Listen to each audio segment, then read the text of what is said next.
Estás escuchando Castellón Confidencial.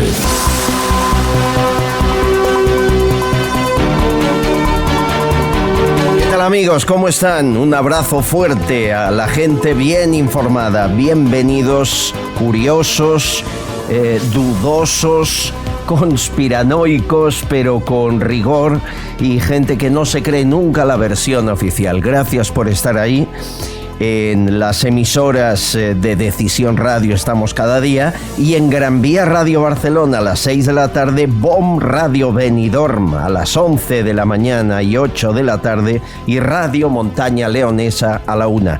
Un abrazo a H50, el cierre digital, 24heconomia.com y tantos amigos y digitales que reproducen este espacio, parte de él. El objetivo no es otro que saber lo que ocurre a nuestro alrededor y no creernos casi nunca lo primero que nos cuentan. Y haciendo eso, le aseguro, estará usted bien informado, tendrá su propia opinión. Empezamos. Estás escuchando Castellón Confidencial. Estas elecciones del 28M nos van a costar a los españoles 459 millones de euros.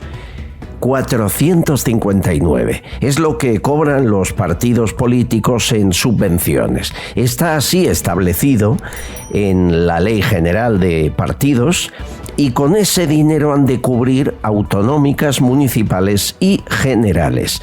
Ellos sabrán cómo distribuir lo que les cae, esa lluvia dorada de casi 460 millones de euros. Los que tienen más escaños cobran más, los que tienen menos, pero así todo viven de la subvención, no de los militantes, que apenas los hay que paguen cuota, y si pagan es una cantidad ínfima. Bueno, viven de la subvención y de lo que les cae cuando hacen contratas, pero eso es ilegal si les pillan. ¿Qué les voy a contar? Los partidos gastarán 3 millones de euros en seguridad. 3 millones de euros de media por partido. Estamos hablando de cifras que marean. Y sin embargo, de esa seguridad es importante saber cómo frenar lo que ha ocurrido, por ejemplo, en el último meeting de Sánchez en Córdoba. Después de ir a Doñana para no estar en la ley sí es sí en el Congreso, viendo cómo la reforman, se fue, cogió el Falcon de nuevo y se fue a Córdoba a mitinear. Lo que van a oír tiene su miga. Porque claro, todos los partidos emiten los discursos del líder y en general el acto político a través de streaming. Streaming es una plataforma en tiempo casi real, hay un retardo de segundos, para redes sociales y para canales de YouTube a través de Internet. Estaba en pleno discurso Sánchez, el momento crucial del meeting de Córdoba, y alguien hackeó la señal de streaming del PSOE para poner 2 spots de Isabel Díaz Ayuso. Escuchen. Cuando empezamos a hablar de ella, hay que hablar de desigualdad social, como hace Está Antonio. Sánchez en tribuna y las cámaras le enfocan. Se transmite por streaming a todo el mundo. Lo que hace es eso, es repartir oportunidades, porque la mejor manera de construir una patria de pronto, es... Ahí se corta la señal y aparece el spot de Isabel Díaz Ayuso para las municipales. Tú ganas, que es la canción. Y dura, con el emblema del PP. Esto está sonando y viéndose en la señal oficial del PSOE.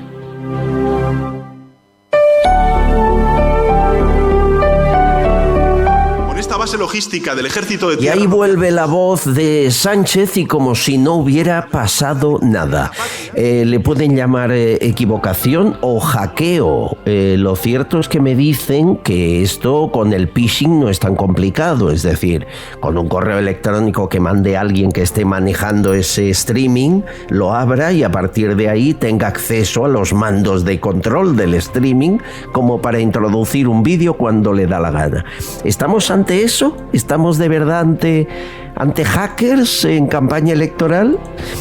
cualquier cosa me la puedo creer. Estás escuchando Castillón Confidencial.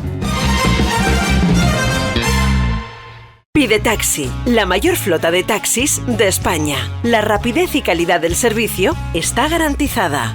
Sigues el trayecto del taxi que has pedido sobre el mapa hasta que llegue a recogerte. Infórmate en pidetaxi.es y descárgate su aplicación.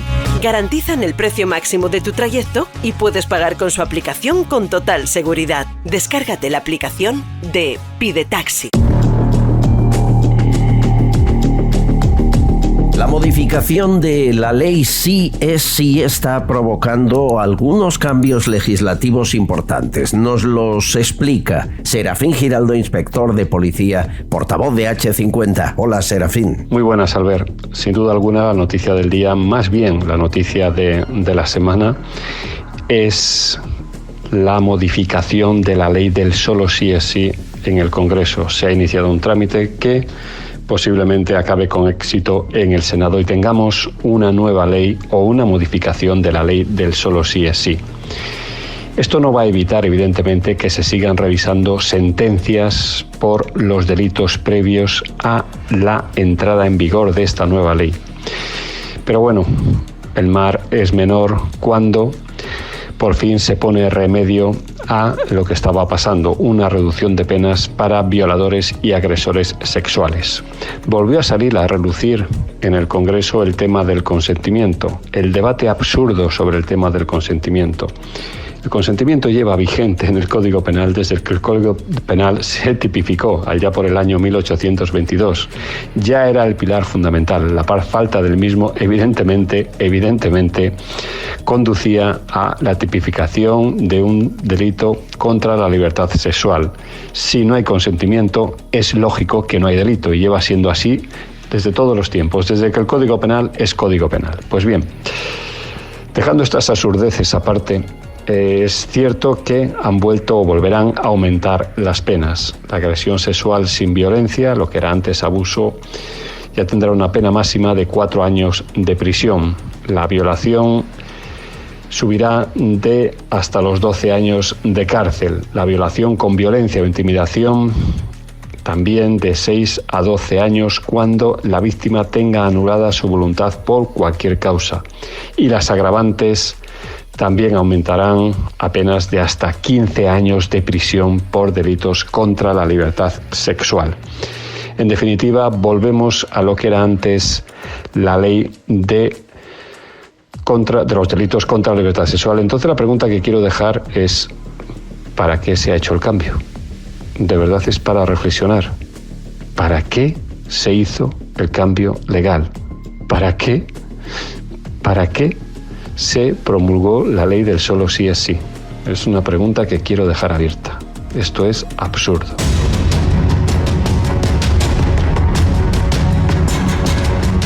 Hablando de la modificación de la ley sí es sí, tengo mentes privilegiadas que me ayudarán al análisis. Por cierto, ¿cuántos fans tienen los dos? Recibo mensajes sin parar.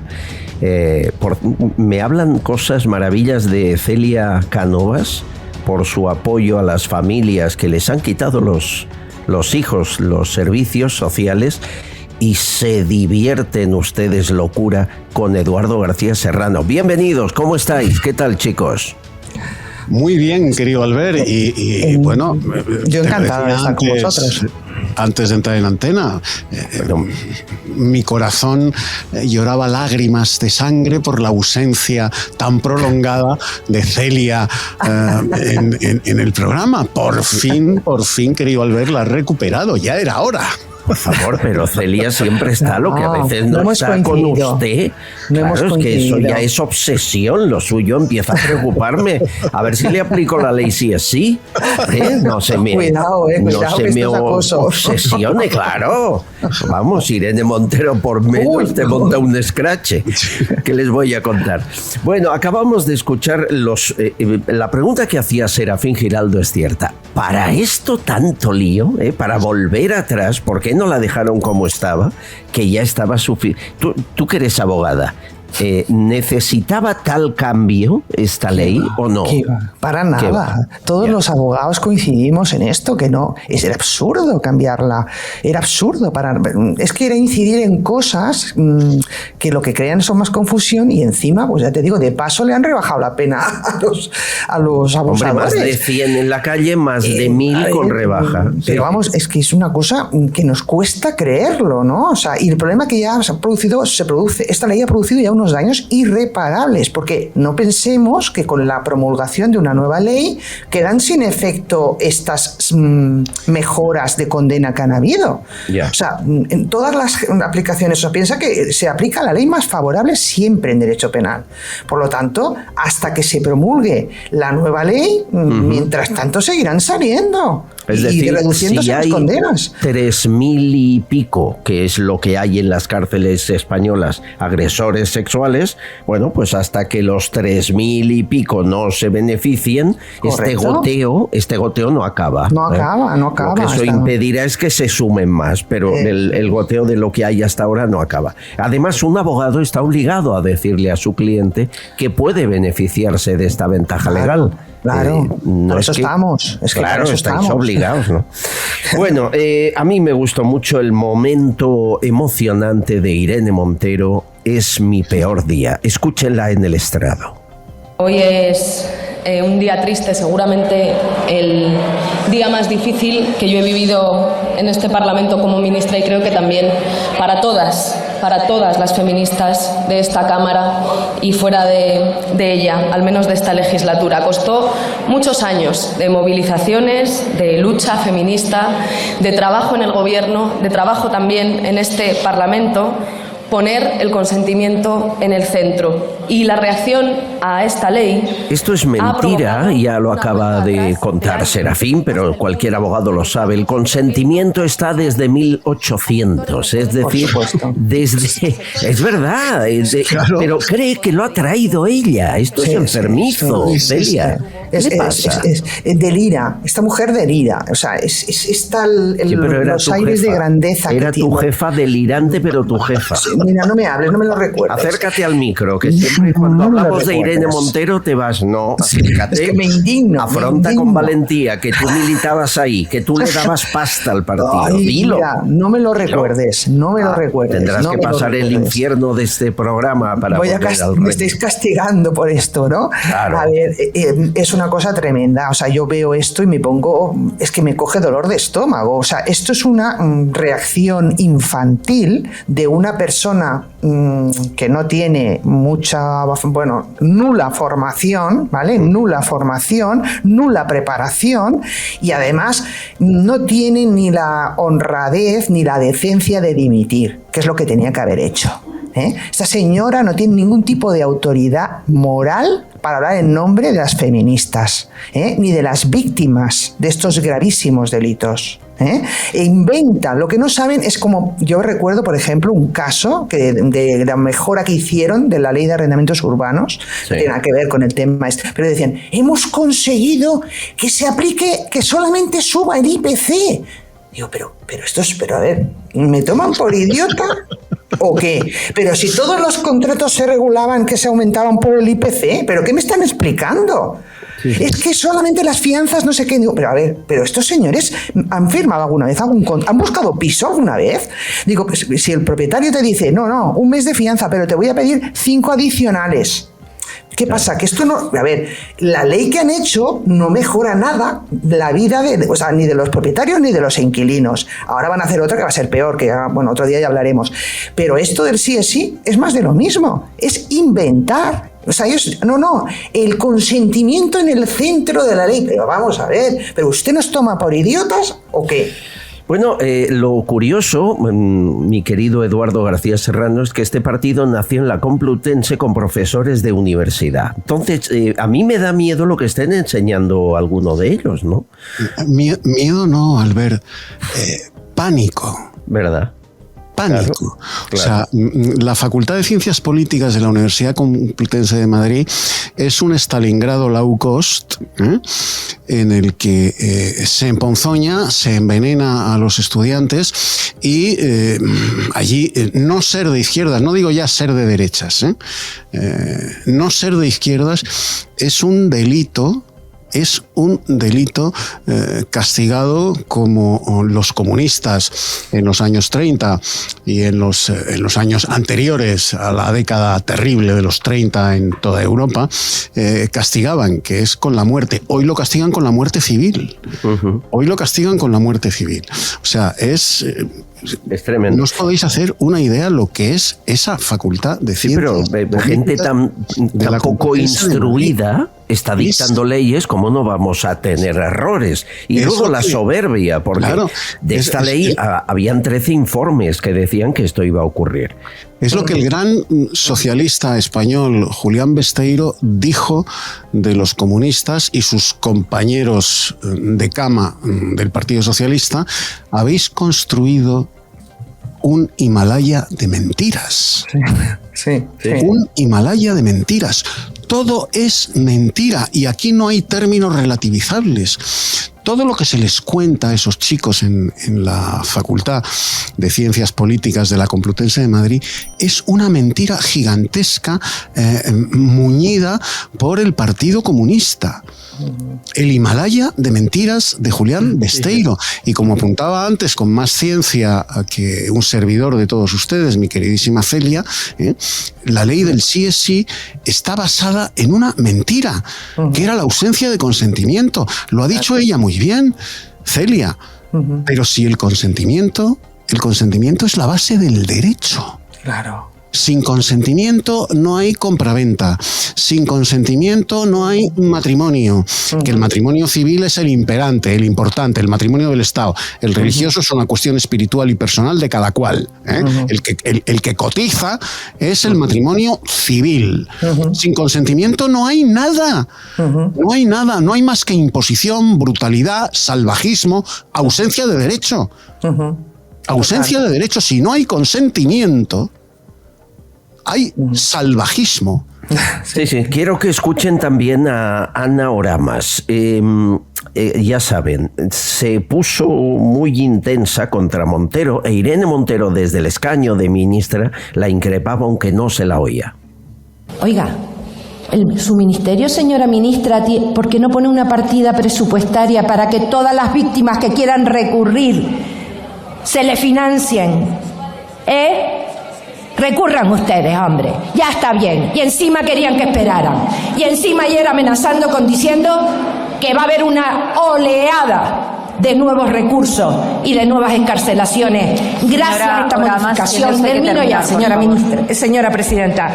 De la derecha antifeminista. Ni el Partido Socialista, ni el PNV, ni esta diputada somos derecha antifeminista. No tienen vergüenza y han hecho daño a las mujeres y a los niños de este país. Corrijan y pidan perdón.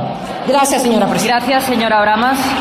Bueno, está muy bien, pero Ana Oramas, ¿podrías no haber votado sí, que estaría mejor? Porque claro, si votas sí, luego te pones así de intensa, pues de acuerdo, ha pedido perdón, que eso está bien.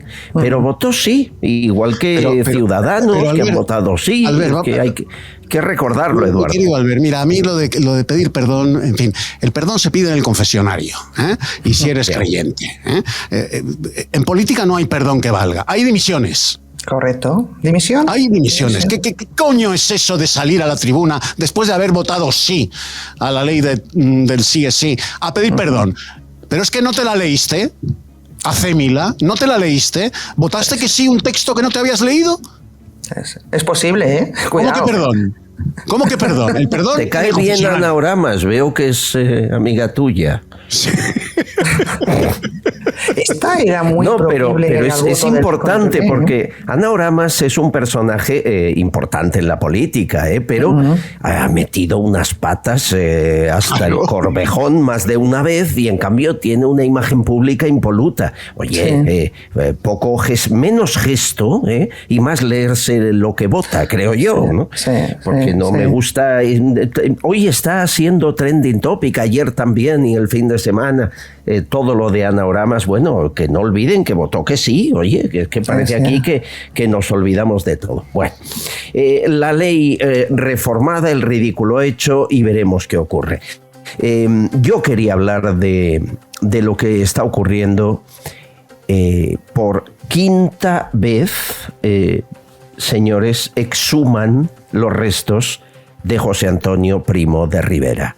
Quinta vez en su vida. Que ya el gobierno, ya saben, quería sacarlo de el Valle de los Caídos. La familia, para no darles un espectáculo, lo ha hecho por su cuenta, antes de que obliguen con leyes, guardias civiles, pero es igual, el gobierno hará espectáculo igual, no lo duden. La primera vez, me dicen, fue exhumado un poco por amor, porque Primo de Rivera estaba enamorado de Elizabeth, la hija del primer ministro británico, y como lo mataron en una fosa común en Alicante, ella exigió una prueba de que estaba ahí y exhumaron su cuerpo. De ahí lo trasladaron a un nicho en el cementerio de Alicante. De ahí, en el 39, al monasterio de San Lorenzo del Escorial, y de ahí en el 59 al Valle de los Caídos. Por favor, déjenlo tranquilo ya. Creo que la familia quiere incinerar los restos, que sería casi lo mejor, para que no vuelvan a trasladarlo de aquí poco. A ver, mi querido Eduardo García Serrano, vamos a escuchar la voz de José Antonio Primo de Rivera. Tenemos una fe resuelta de que están vivas todas las fuentes genuinas de España. España ha venido menos por una triple división: por la división engendrada por los separatismos locales, por la división engendrada entre los partidos y por la división engendrada por la lucha de clase. Cuando España encuentre una empresa colectiva que supere todas esas diferencias, España volverá a ser grande como en sus mejores tiempos. Casi 100 años después, esas palabras podrían ser de aplicación a día de hoy. Tú, Eduardo, te autodefines falangista, ¿es así? Sí, señora, mucha honra. ¿Por qué?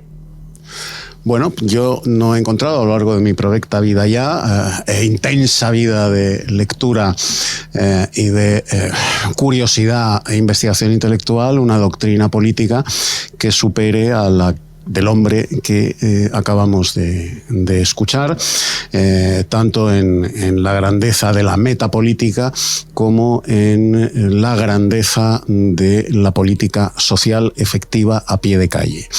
No ha habido un hombre en la política española que, ahí están sus textos a los que nadie se acerca, por cierto, que no han perdido, como tú apuntabas después de haber escuchado esas palabras de José Antonio del año 34, no han perdido un gramo de frescura. Vamos a ver, José Antonio Primo de Rivera es la encarnación fusilada de la reconciliación de los españoles y de la justicia social. Cuando José Antonio Primo de Rivera es fusilado en Alicante el 20 de noviembre de 1936, después de una sentencia dictada directamente desde Moscú, la sentencia de muerte de José Antonio le llega al Tribunal Español, que preside el magistrado Eduardo Iglesias Portal, a través del agente de Stalin en España, que es Orlov. Stalin dicta la sentencia de muerte. José Antonio no puede salir vivo del proceso porque, según Stalin, es la mente política más clara y más lúcida de la España nacional. Por lo tanto, hay que eliminarlo. Eduardo Iglesias Portal, magistrado que preside el tribunal, que era además amigo de José Antonio Primo de Rivera, se pliega por miedo a las represalias, a desobedecer la orden dictada por Stalin, se pliega a la orden de Stalin y efectivamente condena a muerte cuando José Antonio le había pedido expresamente a su amigo Eduardo Iglesias Portal que no lo condenase a muerte, entre otras cosas porque no había base jurídica para condenarlo a muerte. Bien, Iglesias Portal se pone en ese momento la túnica de Poncio Pilatos y prevarica de una manera criminal y de una manera letal. José Antonio Primo de Rivera, al que el gobierno saca del Valle de los Caídos, que es donde conviven en la muerte más de 30.000 combatientes de ambos bandos de la Guerra Civil Española, cuando va a ser fusilado, si me permites contarlo brevemente, en la prisión de Alicante le confiesa horas antes el padre Planelles, que 14 días después también fue fusilado junto a otros 200 falangistas alicantinos. El padre Planelles vuelve a su módulo después de confesar a José Antonio y les dice a los presos que le acompañan en su módulo: vengo de confesar a un hombre que va a morir por todos nosotros. Esa madrugada le van a buscar a la celda, la madrugada del 20 de noviembre, y su hermano Miguel, que está preso con él por el mero hecho de ser hermano de José Antonio Primo de Rivera, está preso en Alicante también, por orden del Frente Popular, pues se desmorona. José Antonio le pide firmeza y en inglés para que los milicianos que le sacan de la celda y le conducen al paredón de fusilamiento no le entiendan, le dice a su hermano Miguel: help me to die bravely, ayúdame a morir como un valiente. Llega José Antonio al pelotón de fusilamiento, al paredón, y se dirige a... Esto está documentado, se dirige al pelotón de milicianos del Partido Socialista y del Partido Comunista que le van a fusilar. Y les dice literalmente: vosotros no podéis querer que yo muera, porque mi sueño es el de la patria, el pan y la justicia para todos los españoles, pero fundamentalmente para aquellos que por carecer de pan y de justicia no pueden reconciliarse con la idea de la patria.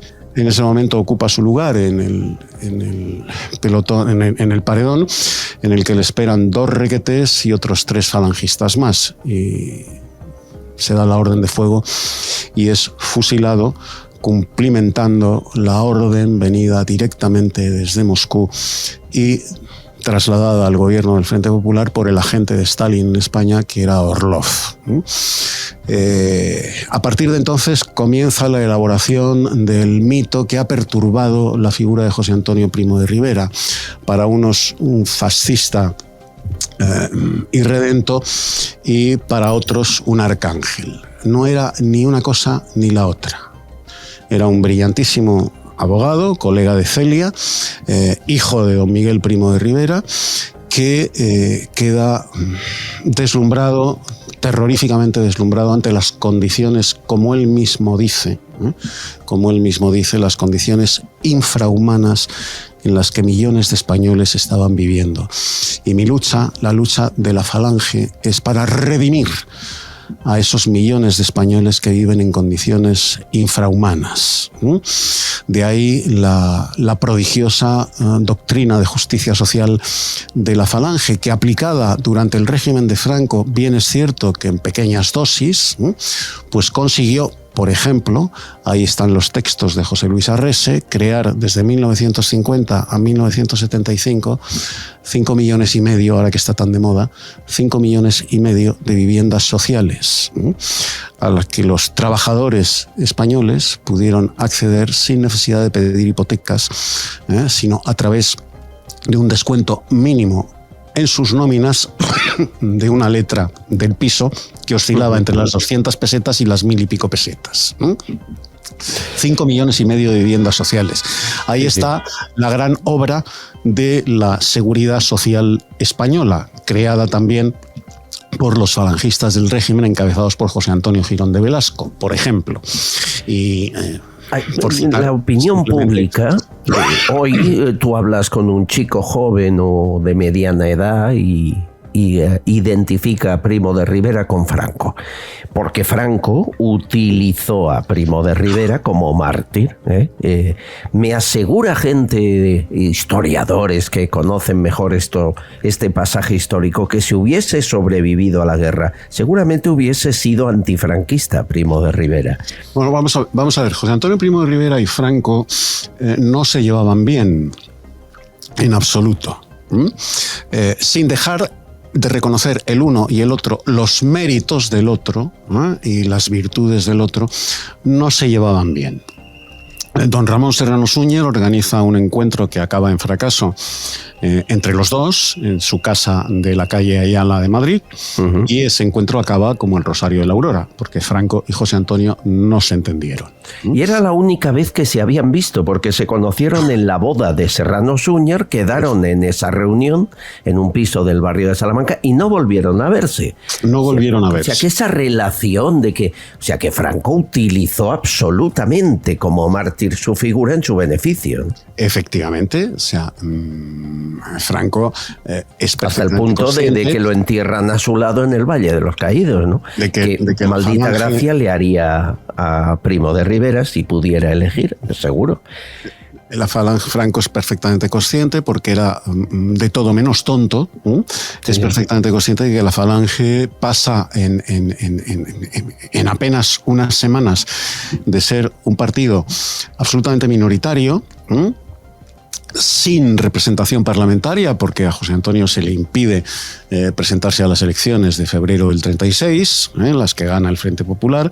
La Falange es ilegalizada por el gobierno del Frente Popular, a pesar de las sentencias a favor de su legalidad, tanto de la Audiencia Provincial de Madrid como del Tribunal Supremo. El gobierno del Frente Popular se pasa esas sentencias por el forro. ¿Nos suena esto de algo, verdad? Sí, sí, me suena. Y mantiene la ilegalización de la Falange y encarcela a José Antonio y a toda la cúpula dirigente de la Falange. La Falange en ese momento es un partido sin representación parlamentaria y con una militancia muy brava, pero muy escasa. A partir del 18 de julio del 36, el nivel de afiliación a la Falange crece exponencialmente, en tanto en cuanto toda la ceda se pasa a la Falange y se convierte en la primera fuerza política, no solo militar también, sino en la primera, a través de las banderas y de las milicias de Falange, sino en la primera fuerza política del bando sublevado, del bando alzado en armas el 18 de julio del 36. Y esto Franco lo valora, evidentemente. El valor no solo potencial, sino real, política y militarmente, de la Falange, ¿no? Y entonces utiliza la memoria del ausente, se crea la leyenda del ausente, porque todavía no se ha hecho oficial su fusilamiento 4 meses después del alzamiento nacional, y se crea la leyenda del ausente hasta que se confirma efectivamente el fusilamiento de José Antonio Primo de Rivera, que desde la cárcel hace todo lo posible y lo imposible, dirigiéndose no solo a Franco, sino al gobierno del Frente Popular, para ofrecerse, si le sacan de la cárcel, a parar la guerra, a establecer un gobierno de concentración nacional, un gobierno republicano. La Falange es un partido republicano, un gobierno republicano de concentración nacional en el que estuvieran representados todas las sensibilidades políticas de la época, para reanudar la concordia entre los españoles y que los españoles dejaran de matarse en los campos de batalla. Esto ni unos ni otros lo aceptan y la guerra continúa hasta el 1 de abril del 39. José Antonio es una víctima de la guerra civil, en tanto en cuanto su fusilamiento se produce cuando ya se ha iniciado la guerra civil el 18 de julio del 36. El fusilamiento de José Antonio es 4 meses después, el 20 de noviembre del 36, de ese mismo año. Por eso no merece desde un punto de vista rigurosamente histórico y legal, no merece en absoluto el que lo saquen del Valle de los Caídos, saquen sus restos del Valle de los Caídos, que es donde están enterrados como símbolo del Valhalla español de la guerra civil, combatientes, 30 y tantos mil combatientes de ambos bandos. Bueno, pero fíjense, yo creo que ustedes nos ha hecho un repaso histórico Eduardo García Serrano, que se puede comprobar cada palabra que ha dicho en libros de historia sin ideología, con pura historia. Pero cuando empezó a gobernar Sánchez, lo primero que hizo fue sacar a Franco. Y ahora que está acabando su gobierno, lo que ha dejado para el final es sacar a Primo de Rivera. Esto, Celia, esto era un plan trazado. Total. Esto es un desvío de atención del libro. Esto es intentar volver a la propaganda barata, volver a levantar las dos Españas y que los que él aún debe llamar rojos en la intimidad le voten. Es eso, ¿no? Por supuesto, piensa que estamos iniciando ya las campañas electorales de todo tipo, ¿no? Que van a haber este año, ¿no? Y se nota muchísimo, ¿no? Ahora hemos hecho el sí, hemos hecho la reforma que la podía haber hecho al mes siguiente de haberse aprobado, después de los escándalos que empezaron a salir, ¿no? Que dice que se espera el momento oportuno, todo está, vamos, perfectamente planificado, ¿no? Y de esta manera, pues primero, distraer la atención de los fallos, distraer la atención de que ahora es la votación de la ley de ayer es una marcha atrás y una crisis en el gobierno. Cuidado, que estamos hablando de dos partidos que forman coalición y que uno te vota sí y otro te vota no. A ver, yo recuerdo con Franco, como periodista hablo, el despliegue mediático fue espectacular. Cámaras de televisión española. La ministra, bueno, en aquel momento era la que después fue fiscal general del Estado, ahí en la posición de firmes dando fe. El espectáculo de ver cómo sacaban el féretro a hombros, el helicóptero, todo el show. Pensar que este gobierno ha llevado a Franco en helicóptero y lo ha desenterrado. Bueno, pues prepárense para el espectáculo mediático en los próximos minutos, horas, porque la 1 hará programa especial día y noche, la Sexta hasta mediodía, y así seguiremos. Yo lo que no sé, y espero que no, es que tenga el efecto que él espera. Es decir, la propaganda hoy en día, ¿de verdad le van a votar por eso, a pesar de lo que ha hecho con la sociedad española, con la democracia, con las instituciones, con la pandemia? ¿De verdad nos vamos a olvidar de todo por un voto ideológico basado en la guerra civil de hace casi 100 años? ¿De verdad somos así? Yo estoy de acuerdo contigo, Albert, además de por las razones que expones, por una razón que para mí es muy dolorosa, pero que es cierta, y la verdad hay que enfatizarla siempre, aunque nos irrite, aunque vaya en contra de nuestras ideas y de nuestros principios. Hoy José Antonio Primo de Rivera es un absoluto desconocido para la totalidad de la población española. Nadie sabe hoy, excepto los tres que estamos hablando aquí y poco más, y por supuesto los falangistas de alma y de corazón, como un servidor, quién era José Antonio Primo de Rivera. Luego, entonces, ¿qué le va a reportar? ¿Qué le va a reportar? Sí, el 150% de los españoles de hoy ignoran quién era José Antonio Primo de Rivera, quién fue, qué hizo, qué predicó, por qué murió. No lo saben. Luego está desenterrando, profanando una tumba de un hombre desconocido para la opinión pública española de hoy. ¿Qué le puede reportar eso? Bueno, está distrayendo, es decir, simplemente utilizará los medios de comunicación y toda la fauna mediática para distraer la mente de la gente, y dirán, pues, ¿quién era este señor? Era un dictador, era un no sé cuánto, era un falangista de Franco, uy. Y con esto estaremos dándole vueltas y saldrán los contertulios de siempre, de todas las, ¿sabes? De los que están... tienes razón. Y estamos distraídos, ya tenemos materia, porque hemos terminado, ya hemos hablado de Sumar, hemos hablado de tal... Ya no se habla de Tito Berni. Tienes toda la razón. Amigos, aquí estamos para darle a la cabeza, además del oído, porque sin oído no hay cabeza, pero también un poquito para darle al bichi catalán, por favor, me van a permitir, que es que no solo de comidas opíparas como las que hace García Serrano vive el hombre, no puedes estar con un asado al día, ¿no? Hay que comer y beber bien. Y a esta hora, cuando ya se acaba acaba la jornada, qué mejor que el agua de Vichy catalán, que nace así del fondo de la tierra, con sus burbujas, que es diurética, que ayuda a hacer la digestión, que rebaja niveles de colesterol malo, que evita la acidez de estómago. Qué mejor manera de dormir bien tomándose un buen vaso de agua de Vichy catalán, posiblemente la mejor agua del mundo.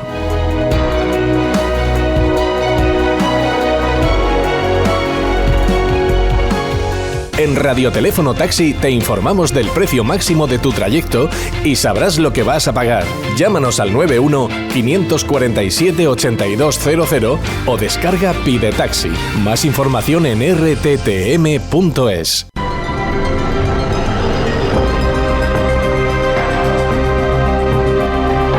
Castellón Confidencial. Cada día a esta hora un comentario de un líder de opinión. Él ha sido senador, ha sido y es asesor de varios gobiernos y tiene un punto de vista siempre certero. Hoy el comentario lo pone Fran Carrillo.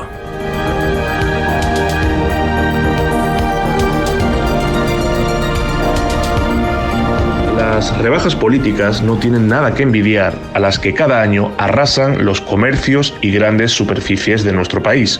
Cuando las carreras por ver quién se lleva a precio de saldo esa prenda que 2 semanas antes se lloraba por inaccesible, copa las portadas de telediarios y periódicos. En política, el voto se cotiza más y se demanda por las esquinas con la misma urgencia con la que Sánchez cambia de opinión según los sondeos. La falta de respeto al ciudadano por parte de nuestros representantes es una constante que no mengua en el tiempo. Sin embargo, se crece en época electoral, cuando al rebaño, por lo general, amaestrado en esa cotidianidad de clichés y eslóganes de activismo útil, se le trata con una condescendencia especial. Llueven los regalos en forma de dádiva económica o promesa repetida, porque los prometedores saben que la memoria a corto plazo del pueblo es el mejor recurso del que quiere llegar o mantenerse en el poder a costa de lo que sea. Así, Sánchez promete casas que no existen y que nadie querrá. Feijóo promete pagas a jóvenes en un intento socialdemócrata de no perder el centro desnortado. Ciudadanos, en su enésima ocurrencia hacia la nada, pide adelantarle a los jóvenes su pensión futura para que puedan acceder a una vivienda. De la extrema izquierda y de la sumatoria con esteroides ni opino, porque ni tienen ideas ni programa, solo felicidad y sonrisas. En general, da igual qué siglas defiendan y principios soporten. No importa el tamaño del invento ni el grosor de la promesa. Saben que la mitad de la población, como poco, comprará la ganga a precio de oro. Se han esforzado para ello, destrozando el único instrumento que impediría esa persuasión nociva de mentiras arriesgadas: la educación. Ahora, las masas acríticas, débiles y desarmadas, esperan impacientes su próximo regalo, su siguiente promesa. Subastaron su alma hace tiempo, hipotecaron su libertad a cambio de nada, porque cuando votas la nada, nada recibes.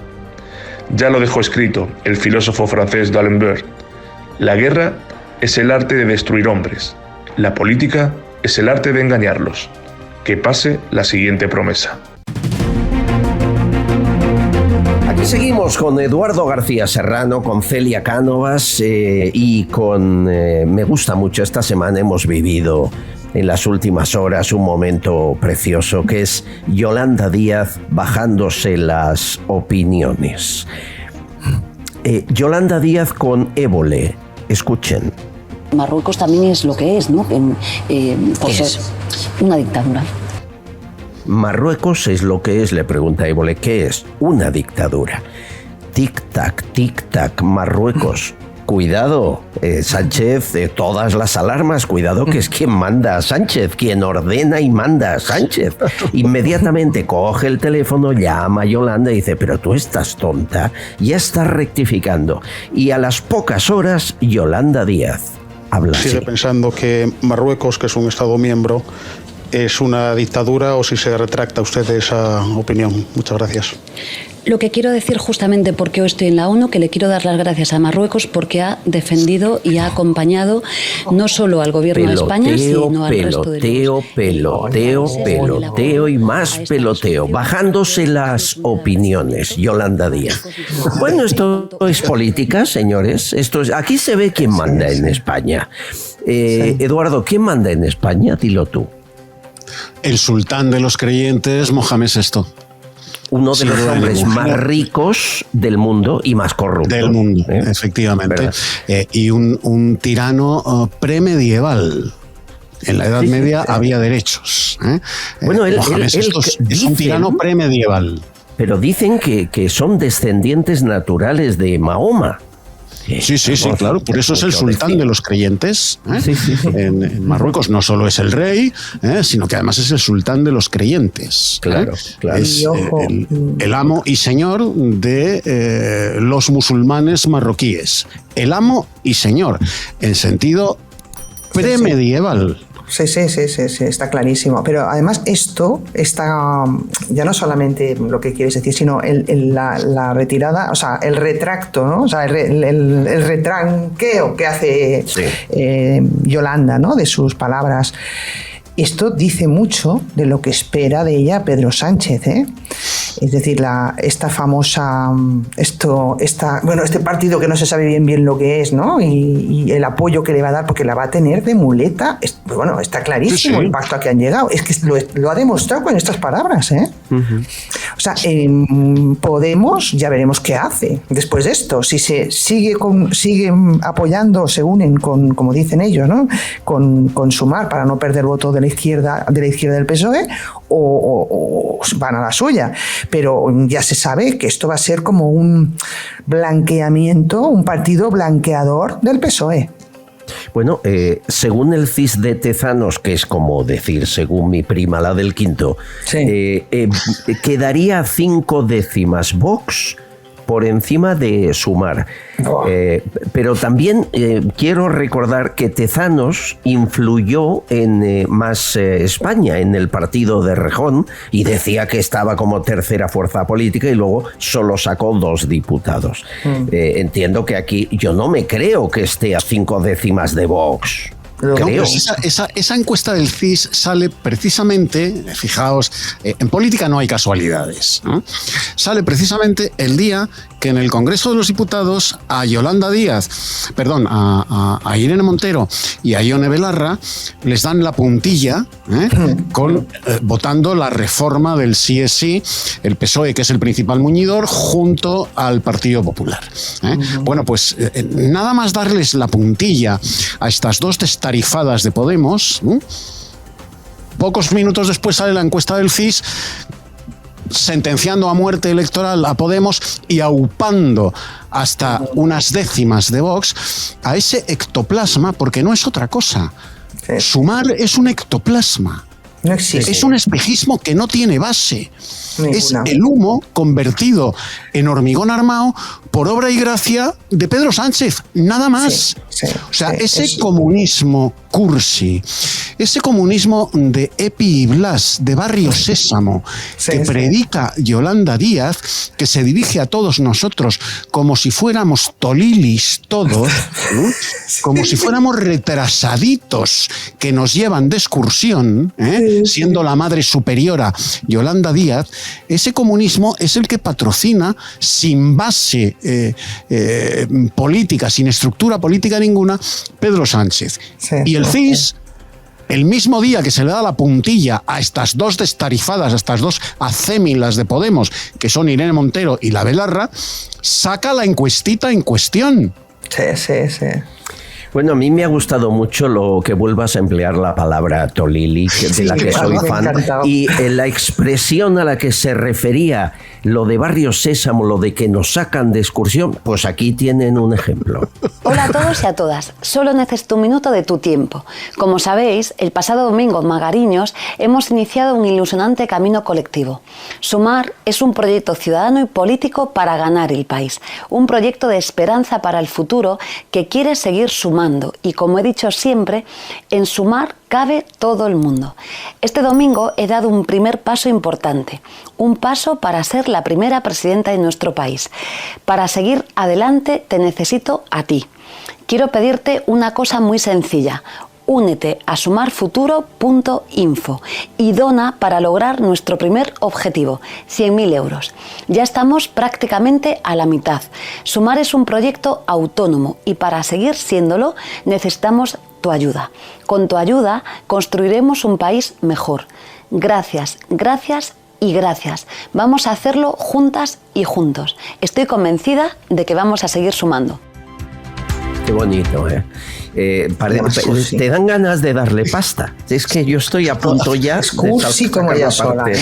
Hola, chicas, ¿cómo están? Qué bonito. Bueno, y tengo otra que tenemos que comentar antes de irnos porque me parece grave. Se prepara el 1 de mayo, manifestaciones, sindicatos, es su día grande, la mariscada tiene más langostino que nunca, es el día importante. Pero, señores, nos llega la información confidencial de que comisiones obreras y UGT han pactado con Yolanda Díaz huelga general para octubre que viene. Lo que les digo es muy grave. Han pactado con Yolanda Díaz, y eso es con Sánchez, convocar una huelga general a 2 meses de las elecciones que serían para diciembre, las generales de este año. Con una doble intención. Por una parte, asumir protagonismo en la sociedad y que Yolanda Díaz se vea crecida en las expectativas electorales, intentar hacer todo el daño posible a Vox y a Feijóo, que es el objetivo. Es decir, han estado 5 años, llegarán a 6 cuando sea octubre, ¿verdad? Sin montar nada, más subvencionados que jamás han estado ambos partidos en la historia de la democracia. Solo este año, solo del gobierno central, más de 60 millones de euros. Y ahora montan huelga general a 2 meses. ¿Qué os parece? ¿Cuál es el principal apoyo? Y vamos a emplear la mayéutica socrática, o sea, llegar a la verdad a través de las preguntas, de hacer preguntas constantemente. ¿Cuál es el único apoyo de verdad que tiene por tradición y ejercicio profesional Yolanda Díaz? Comisiones Obreras. Y UGT, sí, es verdad. Comisiones Obreras, de la que fue abogada. Y es su único sustento, Comisiones Obreras, que además está manejado por la Izquierda Unida actual, que por muy residual que sea, sigue siendo el timón de Comisiones Obreras a través del Partido Comunista de España y de Enrique Santiago. Bien, pues Comisiones Obreras necesita además, para redimirse ante los trabajadores españoles que miran con envidia a los trabajadores franceses, las que están liando en París en defensa de sus derechos, necesita, para redimirse ante ellos, una huelga general que además potencie la candidatura sin partido político, sin base social de ningún género, de Yolanda Díaz. Total. Sí, cuadra. Esa es la jugada. Esa es la jugada. Izquierda Unida y su herramienta sindical, que es Comisiones Obreras, con UGT chupando rueda, dar primero satisfacción a los trabajadores españoles que miran con envidia a los trabajadores franceses por las que están liando no solo en París, sino en todo el país, los sindicatos franceses, y además potenciar la candidatura de Yolanda Díaz. Y Pedro Sánchez aplaude esta operación. ¿A él qué más le da los miles de millones de euros que se van a perder en una jornada de huelga general? No, pero esta huelga la promueve él. Estoy segurísima, para apoyar a Yolanda. Sobre todo, el fin de todo esto es apartar a Podemos y crear un espejismo, como bien has dicho, contribuir a esta creación, vamos, y que la gente vote eso, ese engendro, esa cosa que no sabemos lo que es, porque no hay base alguna. Pero el otro día Garamendi decía que están a punto de montar una huelga los empresarios, que están ahogados de impuestos, y en cambio siguen aguantando ahí, soportando que paguemos los autónomos más caros de Europa, etcétera. Y quien monta una huelga es Comisiones y UGT, que le sale la pasta por las orejas. Que alguien me lo explique, vamos, me parece. Yo pongo siempre pondré de ejemplo comisiones y UGT en Radio Televisión Española. Claro. El dato es tan brutal. En los meses, año y algo, de lo peor de la pandemia, pasaron unas minutas de dietas y hoteles de 400.000 euros. Entonces, ¿qué me están contando? ¿De qué me hablan de una huelga?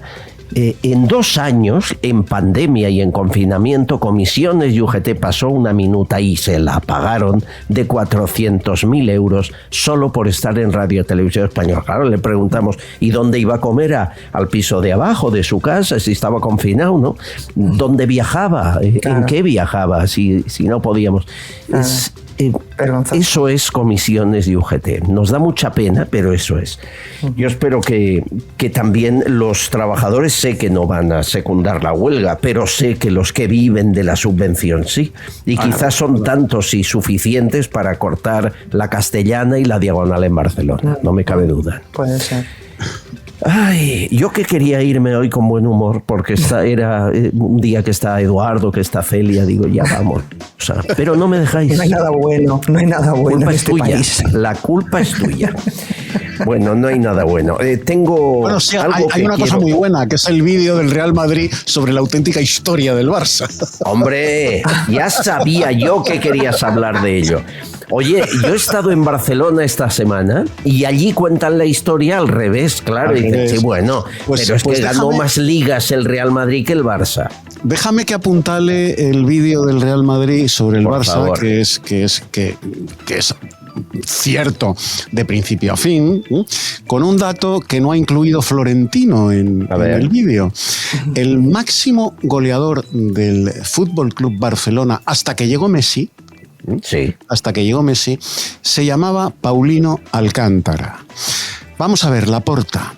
Paulino Alcántara, máximo goleador del Barça hasta que debuta Messi, ese genio universal en el Barça. Paulino Alcántara era falangista, hijo de militar. Paulino Alcántara es hijo de un general español de Filipinas, casado con una princesa tagala, que viene a Barcelona porque era catalán, destinado después de la guerra de 1898.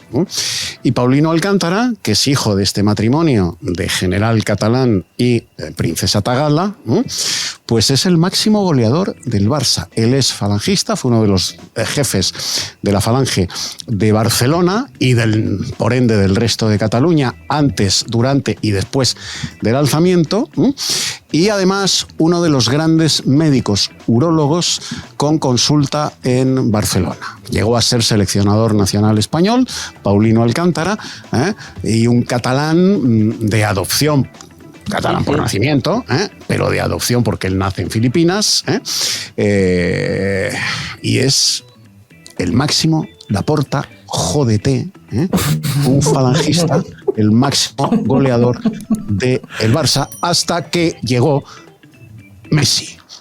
Jódete, Laporta, ¿qué le vamos a hacer? La historia es la que es. Eduardo, doy el dato. 300, este hombre, Paulino Alcántara, marcó 369 goles en 357 encuentros, o sea, iba a gol por partido como mínimo. Sí, cuidado, cuidado. Bueno, pues ahora mismo que se está intentando, yo creo que el que no es del régimen es Laporta, porque se le ve en la figura. Él no es del régimen, ni lo ha visto en su vida, pero bueno, el resto ya veremos. Celia Cánovas, feliz día, gracias, un beso. A vosotros, un besazo. Eduardo García Serrano, un gusto, maestro. Y un besazo a Celia y a ti un abrazo gigantesco. Mañana más información confidencial. Gracias por estar ahí, por seguirnos, por ayudarnos. Gracias a cada comentario que realizan a través del canal de YouTube o de iVoox, lo leemos todo. Y recuerden, hay un teléfono, buzón de voz, lo que quieran, déjenlo ahí y también le escucharemos a usted. 649-532-435. 649-532-435. Gracias por su confianza.